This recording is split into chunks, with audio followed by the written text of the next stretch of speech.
네. 오늘 보실 말씀은 마태복음 4장 1절에서 11절 말씀입니다. 마태복음 4장 1절에서 11절 말씀입니다. 저와 여러분이 한 절씩 교독하겠습니다. 그 즈음에 예수께서 성령에 이끌려 광야로 가셔서 악마에게 시험을 받으셨다. 하시기를 성나스로 음식하신 분의 주이신지라. 시험하는 자가 예수께 나와서 이르되 내가 만일 하나님의 아들이거든 명하여 이 돌들로 떡덩이가 되게 하라. 예수께서 다 이르시되 기록되었을 때 사람이 떡으로만 살 것이 아니요 하나님의 입으로부터 나오는 모든 말씀으로 살 것이라 하시니라. 이에 마귀가 예수를 거룩한 성으로 데려다가 성전 꼭대기에 세우고 이르되 네가 만일 하나님의 아들이거든 뛰어내려라. 기록되었을 때 그가 나를 위하여 그의 사자들을 가시나 그들의 손으로 나를 붙들어 발들로 부딪히지 않게 하리로다 하느니라. 예수께서 이르시되 또 기록되었을 때 주 너의 하나님을 시험하지 말라 하였느니라 하시니 또 그를 데리고 지극히 높은 산으로 가서 천하의 왕국과 그 영광을 보여 이르되 만일 내게 엎드려 경배하면 이 모든 것을 내게 주리라. 이에 예수께서 말씀하시되 사탄아 물러가라. 기록되었으니 주 너의 하나님께 경배하고 다만 그를 섬기라 하느니라. 이에 마귀는 예수를 떠나고 천사들이 나와서 수종되리라. 아멘. 할렐루야. 주의 이름으로 사랑하고 축복합니다. 코로나19로 요즘 많이 힘드시죠? 아프신 분들도 힘들고 돌보는 분들도 관계자들도 힘들고 코로나와 직접 관련이 없어도 자가격리 대상이 아닌데도 그냥 외출을 자제하고 그냥 집에 있는 사람들도 많이 힘이 듭니다. 그 집에 그냥 있는 사람들 또 밥 차려주는 분들도 많이 힘들죠. 모두가 힘들 때입니다. 서로 격려하고 위로하고 힘이 돼주어 이 어려움을 잘 극복해 나가기를 함께 기도하면 좋겠습니다. 교회력으로는 사순절이 시작되었는데요. 사순절 동안에 예수님의 고난을 생각하며 절제하고 묵상하는 시기인데 반강제적으로 활동을 절제하게 되었습니다. 그냥 활동을 절제할 뿐만 아니라 예수님을 더 생각하고 남들의 고통을 함께 동참하는 때가 되면 좋겠습니다. 코로나가 잘 컨트롤되는 듯 하다가 요즘 신천지 집단 때문에 걷잡을 수 없이 계속 확산되고 있어요. 사회적으로 많은 피해를 줍니다. 그런데 그들을 욕하는 우리도 똑같이 욕먹을 짓을 하고 있지는 않는지 돌아보고 고찰하며 이참에 고칠 건 고치고 용서를 구할 것은 우리가 구해야 되겠습니다.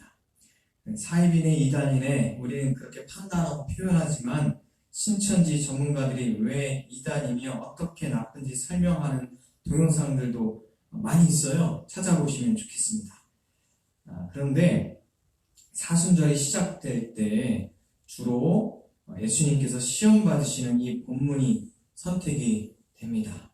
이 말씀을 통해서 진짜 구세주가 어떤 분이신지 저 사입이나 이단에서 자기들이 구세주고 자기들이 재림 예수라고 이야기하는데 그들과는 본질적으로 어떻게 다른지 오늘 말씀을 통해서 더 우리가 깨달았으면 좋겠습니다. 예수님께서 본격적으로 사역을 시작하시기 전에 광야, 즉 아무도 없는 홀로 있는 공간으로 격리되어 가십니다. 성령에 이끌려 디아블로 악마에게 시험을 받으러 가시죠. 성령에 이끌려 가시는데 시험은 사악하고 중상하는 악마에게 받아요. 자, 예수님께서 유혹을 받으셨다는 것은 예수님께서 연약하시다는 것이 아니에요. 힘이 강할수록 시험도 더 커집니다. 신천지 교리는 허접한데 그 포교 방법이 아주 교묘하고 철저하고 집요하죠. 한 사람을 몇 개월 동안 관찰하고 그 사람에게 맞는 취미, 공통 관심사, 직업적인 관련 등 그런 것들을 접근해가지고 친해지고 위장센터 복음방으로 이끌고 7개월 동안 또 학습시키고 나중에 면접과 시험을 봅니다. 시험 보고 면접 볼 때 이 사람이 신천지에 들어와도 되는가 그럴 만한 가치가 있는가, 목사님과 친한가, 교회 공동체를 좋아하는가, 뭐 이런 것들을 본다고 그래요. 그래서 목사님하고 친하고 교회 공동체를 좋아하면 탈락. 또 언제 탈락시켜요? 게으르면 탈락. 뭐 하여튼 이렇게 자격을 본다고 그래요. 또 월화목금 시간이 없으면 탈락. 뭐 이런저런 조건들이 있습니다. 그래서 사순절 첫 번째 주일에 해당되는 본문, 오늘 복음서 본문, 항상 예수님께서 유혹을 받으신 그 장면을 통해서 우리가 사순절을 시작을 하는데, 40일 동안 광야에서 시험받았던 사례들이 구약에 여럿이 있습니다. 이스라엘 백성들, 모세, 엘리야, 이런 사람들이 있지요. 누가복음 4장 1장 13절, 또한 마가복음 6장 12절 13절에 나오는 그 말씀을 통해서 오늘 마태복음에서도 역시 그 말씀을 전해주시는데, 이스라엘의 40년 동안 광야 생활을 하면서 어떤 일이 일어났어요? 하나님께서 그 시험 기간을 통해서 이스라엘의 교만을 꺾는 작업을 하십니다. 백성들을 배고프게 하고, 또한 사람들이 빵을 달라, 고기를 달라, 뭐 여러 가지 요구를 하잖아요. 그 시간을 통해서 하나님께서 가르치시는 그런 시간을 갖습니다. 신명기 8장 2절과 3절 우리 함께 읽겠습니다. 내 하나님 여호와께서 이 40년 동안에 내게 광야 길을 걷게 하신 것을 기억하라. 이는 너를 낮추시며 너를 시험하사 내 마음이 어떠한지 그 명령을 지키는지 지키지 않는지 알려 하심이라. 너를 낮추시며 너를 줄이게 하시며 또 너를 알지 못하며 내 조상들과 알지 못하던 만나를 내게 먹이신 것은 사람이 떡으로만 사는 것이 아니요 여호와 입에서 나오는 모든 말씀으로 사는 줄을 내가 알게 하려 하심이라. 예수님께서 이스라엘이 겪은 그 경험을 통해서 예수님께서 시험을 재현하시는데, 이스라엘 백성들은 실패했지만 예수님께서는 이 시험을 이기시는 모습을 보여주시죠. 그 사단에게 예수님께서 말씀을 근거로 하셨던 이 말씀이 신명기 8장 2절과 3절의 말씀이에요. 세 가지의 유혹이 나오잖아요. 세 가지 유혹에서 예수님께서 이기시는 중심 마음은 무엇이었냐면 전적인 다함이었어요. 이게 뭐냐면 신명기 6장 4절에서 5절 말씀의 그 말씀입니다. 같이 읽을게요. 이스라엘아 들으라. 우리 하나님 여호와는 오직 유일한 여호와시니 너는 마음을 다하고 뜻을 다하고 힘을 다하여 내 하나님 여호와를 사랑하라. 이 마음이 예수님께서 시험을 이기시는 마음이었어요. 플래시 좀 꺼주면 좋겠습니다. 이것이 사실 삶에 부여된 유일한 계명인데, 진짜 하나님의 백성인가 하나님의 백성인 척 하는가를 결정합니다. 교회들이 이 계명, 하나님의 백성인 척, 하나님의 자녀인 척 하는데 가장 중요한 잣대가 바로 하나님을 전적으로 사랑하는가 그렇지 않은가라는 거죠. 단지 그것이 그냥 구호가 될 뿐인지, 아니면 사람들의 마음을 얻기 위해서 빵을 만들어서 먹이거나 아니면 믿음을 얻기 위해서 기적을 행해서 사람들에게 그 마음을 얻으려고 하는 것인지 아닌지가 중요하다는 거예요. 자, 요즘 코로나 사태로 신천지가 참 문제죠. 신천지가 문제이지만 사실 세상 사람들에게는 신천지 교회나 그냥 교회나 별로 다르지 않을 수도 있어요. 우리 입장에서 우리는 신천지하고 다릅니다. 신천지는 이단이고 사입이고 우리는 그들하고 다른, 우리는 진짜 교회입니다 라고 말하고 싶지만, 세상 사람들이 볼 때는 그냥 다 교회일 수도 있고 억울하죠. 우리 입장에서는 억울하죠. 우린 다르다고 말하고 싶어요. 항변하고 싶습니다. 그런데 우리 스스로 뭐가 다른지 고찰해봐야 된다는 거예요.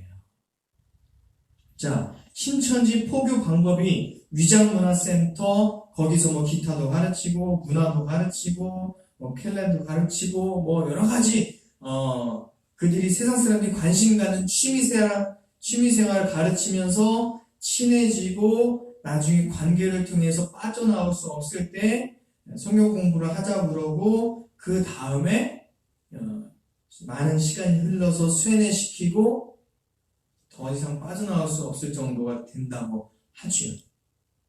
아주 교활하게.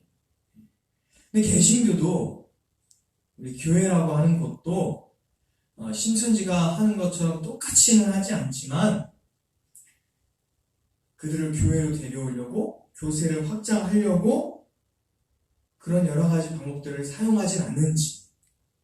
자, 아까 신명기 말씀을 해주셨는데 신명기 말씀, 예수님께서 그 신명기 하나님을 전적으로 사랑하라라고 하는 그 첫 번째 계명과 함께 두 번째 큰 계명을 주셨어요. 그게 뭐죠? 마태복음 22장 39절 말씀이죠. 같이 읽겠습니다. 둘째도 그와 같으니 내 이웃을 내 자신과 같이 사랑하라 하셨으니 라고 말씀하고 계십니다. 이게 뭐예요? 하나님을 전적으로 사랑하는 것과 내 이웃을 내 몸과 같이 사랑하는 것이 진짜가 되어야 된다는 거예요. 정말로 사랑해서 문화센터를 하고 정말로 이웃을 사랑해서 봉사활동을 하고 정말 이웃을 사랑해서 섬기는 것이 아니라 내 교회를 확장시키기 위해서 내 교회 세력을 크게 하기 위해서 그런 여러 가지 활동과 섬김과 봉사를 이용한다면 그들하고 다를 게 없다는 거죠. 솔직히 그 영혼을 정말 사랑하고 그 영혼이 구원받기를 원해서 그 영혼이 정말 우리와 함께 하나님의 백성이 되길 정말 원해서 전도하고 그런 활동을 하는 분들 정말 있어요. 네, 정말 있어요. 하나님께서 아시겠죠. 그런데 많은 교회들이 그 진심이 아니라 그냥 키우기 위해서, 크게 하기 위해서, 교세를 크게 하기 위해서 하는 경우가 있을 수 있다는 거죠. 그렇다면 신천지와 뭐가 다르냐? 교리는 정말 다를 수 있어요. 그런데 그 의도는 세상 사람들이 볼 때 똑같이 보는 거예요. 자, 물론 돌을 빵으로 만들면 안 됩니까? 만들 수도 있어요. 실제로 예수님께서도 오병이어의 기적을 통해서 5,000명이 넘는 사람들을 먹이시기도 하고요. 병든 자를 고치기도 하셨고 이스라엘 백성들이 광야에 있을 때 예수님께서 하나님께서 만나를 주시고 메추라기를 통해서 또한 그들을 먹이셨죠. 배고픈 사람 먹이는 게 뭐 잘못입니까? 아니에요. 잘못 아닙니다. 그런데 그 의도가 정말 사랑으로 주느냐 아니면 그 기적을 통해서 사람들의 마음을 얻고 그 기적을 통해서 마치 마술을 부리듯이 하느냐. 이 사람들을 먹여서 나를 따르는 사람들이 많아지게 하려고 하느냐. 아니면 진짜 불쌍히 여기고 정말 긍휼히 여기는 마음으로 하느냐가 다른 겁니다. 그래서 예수님께서 신명기의 말씀을 통해서 그 말씀을 인용하면서 우리에게 그 말씀을 통해서 사단을 이기시잖아요. 신명기 6장 13절, 16절, 8장 3절 우리 같이 읽겠습니다. 내 하나님 여호와를 경외하며 그를 섬기며 그의 이름으로 맹세할 것이니라. 16절 너희가 마사에서 시험하는 것 같이 너희 하나님 여호와를 시험하지 말고 8장 3절 너를 낮추시며 너를 줄이게 하시며 또 너를 알지 못하며 내 조상들도 알지 못하던 만나를 내게 먹이신 것은 사람이 떡으로만 사는 것이 아니요 여호와의 입에서 나오는 모든 말씀으로 사는 줄을 내가 알게 하려 하심이라. 그래서 마태의 독자들은 마술쟁이가 아닌 진짜 예수님을 만나게 되는 거예요. 마태복음 7장 22절 같이 읽겠습니다. 그날에 많은 사람이 나더러 이르되 주여 주여 우리가 주의 이름으로 선지자 노릇하며 주의 이름으로 귀신을 쫓아내며 주의 이름으로 많은 권능을 행하지 아니하였나이까? 라고 주장하는 사람들을 예수님께서 철저하고 냉정하게 나는 모른다! 라고 예수님께서 말씀하신다는 거죠.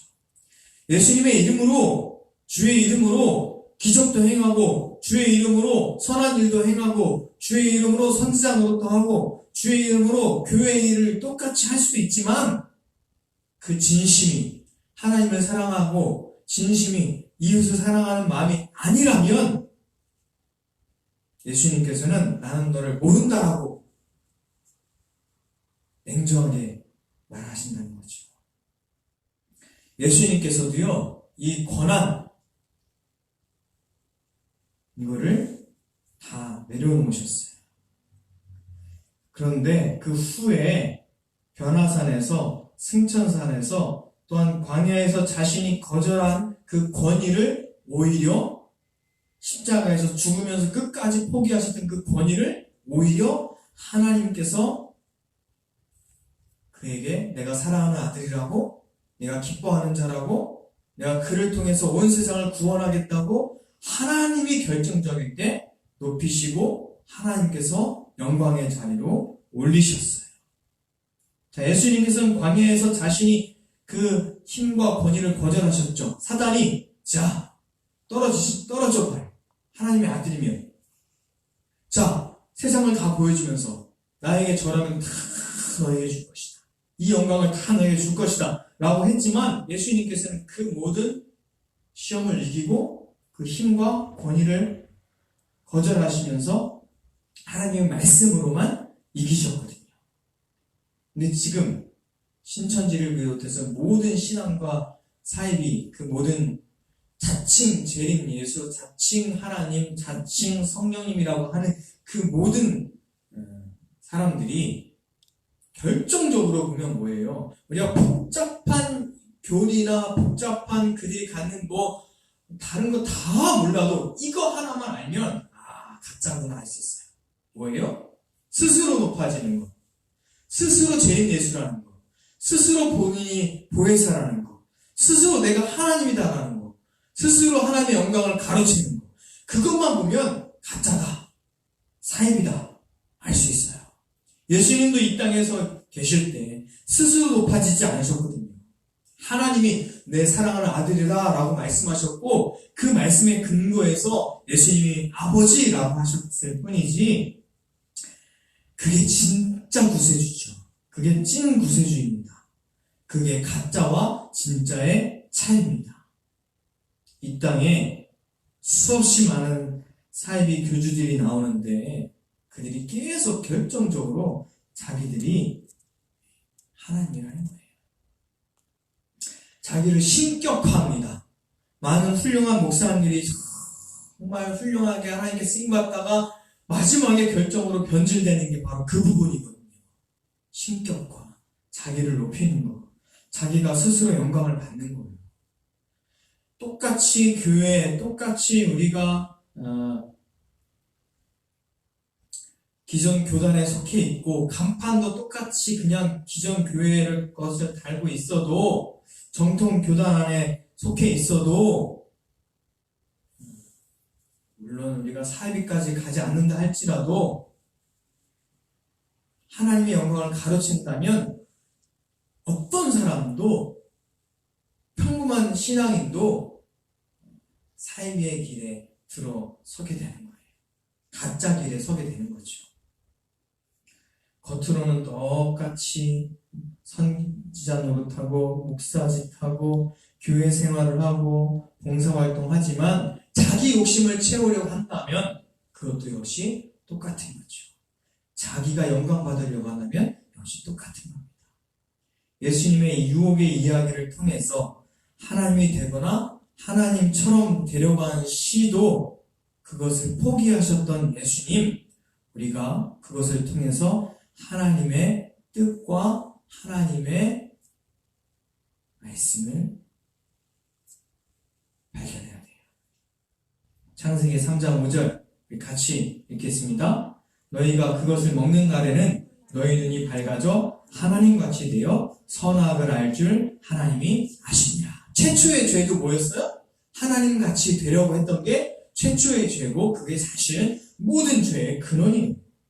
최초의 죄, 하나님같이 되려고 했던, 지금도 역시 하나님과 같이 되려고 하고 하나님 자리에 우리가 가려고 한다면 그게 죄의 근본이에요. 예수님조차도 어떻게 말씀하셨죠? 빌립보서 2장 6절 같이 읽겠습니다. 그는 근본 하나님의 본체시나 하나님과 동등됨을 취할 것을 여기지 아니하시고 자, 하나님의 아들조차도 하나님과 동등됨을 취하지 아니하시고 이 땅에 사람의 모양으로 오셨다는 거예요. 이것이 진짜 기독교입니다. 이것이 진짜 교회예요. 아무리 위대한 사람이어도, 아무리 위대한 업적을 이루었어도, 아무리 놀라운 기적을 행해도, 아무리 큰 희생을 치르고 자기 목숨을 다 바쳤어도 결국 자기가 높아지고 하나님 자리에 간다면 가짜예요. 근데 정말 보잘것없어도, 아무도 알아주지 않아도, 사람들이 무시해도, 아무것도 내세울 것이 없어도 하나님 자리에 가지 아니하고 하나님께 영광을 돌린다면 진짜 크리스찬이고 진짜 하나님의 사람인 거죠. 이것이 진짜냐 가짜냐를 판가름하는 판별식입니다. 자, 이번 주부터 코로나 사태로 인해서 예배를 모여서 그대로 할 거냐, 가정 예배로 드릴 거냐, 온라인 예배로 드릴 거냐, 여러 가지 고민들이 많이 있었고요. 여러 가지 교회에서 결정을 했겠죠. 불교나 천주교는 종단이 있으니까 딱 결정되면 그대로 다 하지만 개신교는 참 각자 교단도 다르고 교회 결정이 다 다르기 때문에 일률적으로는 할 수는 없을 거예요. 그런데 이 과정을 통해서 세상이 어떻게 판단했느냐가 중요해요. 자, 교회에서, 특히 대형교회에서 예배를 강행하겠다 라고 했더니 많은 세상의 평가들이 뭔지 아십니까? 야, 신앙이 좋구나. 진짜 예배를 사수하는구나. 그러지 않았어요. 왜 그랬다고 평가했을까요? 야, 헌금 줄어들까봐 그랬구나. 모여서 예배하지 않으면 그만큼 헌금이 줄어드니까 야, 돈이 그 결정에 중요한 요인이었구나 라고 세상에서 평가를 합니다. 정말 하나님을 예배하는 신앙이 중요해서 그랬는지, 헌금이 중요했는지, 그거는 하나님께서 아시겠죠. 그들 스스로가 알고 하나님께서 아실 겁니다. 그런데 세상에서 이렇게 평가했다는 것은 그만큼 교회가 그동안 하나님을 예배하는 사람들이 아니라 돈이 주인으로 보여졌던 그 평판이라는 거예요. 그것은 우리가 스스로 고찰해보고 스스로 회개하고 스스로 우리가 잘못된 것이 있나 살펴봐야 되는 거예요. 내가 아무리 나는 정말 하나님을 예배합니다 라고 해도 세상 사람들이 볼 때 저 사람들은 돈이 중요해, 저 사람들은 돈을 섬겨, 저 교회는 돈이 주인이야 라고 한다면 우리 스스로 우리가 얼마나 하나님을 예배하는지, 밖에서 어떻게 보여지는지 깨달아야 되죠. 정말 예배의 대상이 돈인지 하나님인지요. 예수님은 자신의 주장이나 목적을 위해서 하나님을 이용하지 않았습니다. 우리는 어떤가요? 내 주장, 내 욕심, 내 꿈, 내 목적, 내가 이루고자 하는 거, 그것을 위해서 하나님을 이용했는지, 아니면 정말 하나님이 경배의 대상이며 하나님의 말씀을 순종하는 사람이었는지, 힘과 지위, 주장을 좋아하게 된 교회, 예수님의 발자취를 따라가는 데 집중해야 됩니다. 십자가의 길, 희생의 길, 포기의 길을 가야 됩니다. 진짜 하나님의 아들 예수님은 자신을 버리신 분, 그분이 진짜입니다. 십자가에 죽으신 분이 진짜이고 자신이 낮아졌는데 오히려 하나님께서 높이시는 분이 진짜 예수님이십니다.